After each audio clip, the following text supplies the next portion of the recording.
शुरू से लेना फिर से। अरे गैला बहारा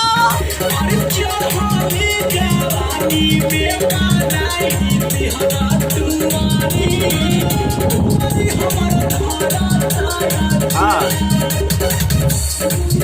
शुरू वाला फिर से शुरू से। अब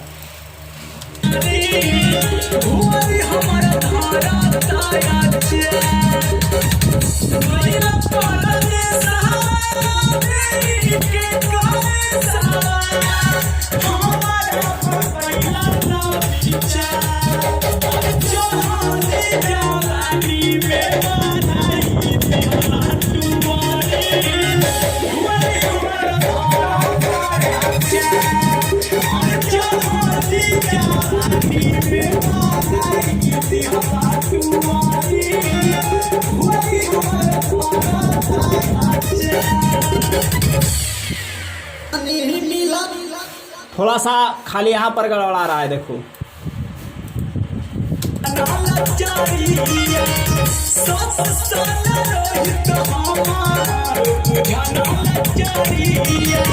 बुझा ना लाचारिया, ऐसे बोलना।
हाँ, अरे हटा देंगे।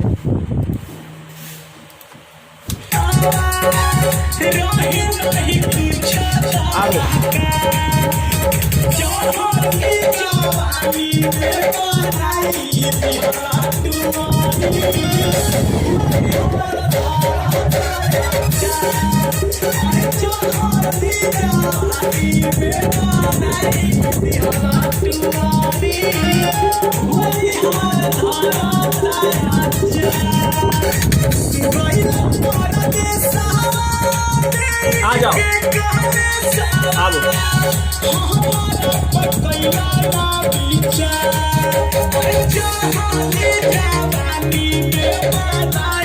और ये प्रमोद प्रेमी का सेम गाना रिकॉर्डिंग हुआ है और बहुत जल्द मिलेगा आप लोग को गाना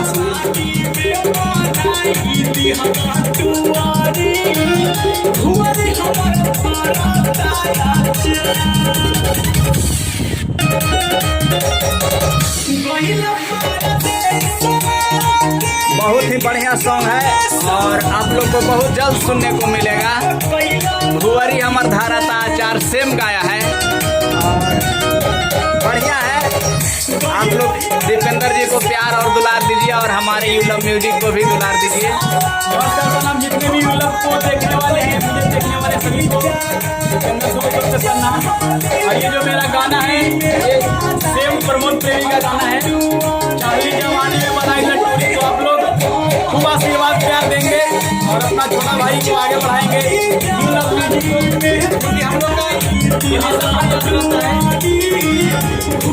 आप लोग अच्छे गाना अच्छा सॉन्ग बहुत मेहनत करते हैं हम लोग। देखिए पूरा पसीने हो जाते हैं और भैया भी पसीने हो जाते हैं। देखिए कितना मेहनत हम लोग करते हैं। पंखा पे थे आप, रिकॉर्डिंग कर रहे हैं।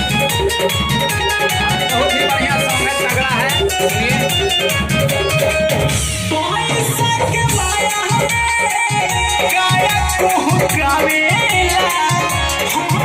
बहुत ही बढ़िया सॉन्ग है और आप लोग को बहुत पसंद पड़ेगा। हमारे चैनल यू लव म्यूजिक को भी सब्सक्राइब कर ले ताकि और भी बढ़िया गाना आप लोग को सुनाए। और दीपेंद्र जी का बहुत सारा भक्ति सॉन्ग और वीडियो सॉन्ग आ रहा है। बहुत जल्द सुपर हिट वीडियो और एचडी क्वालिटी में गाना आपको सुनने को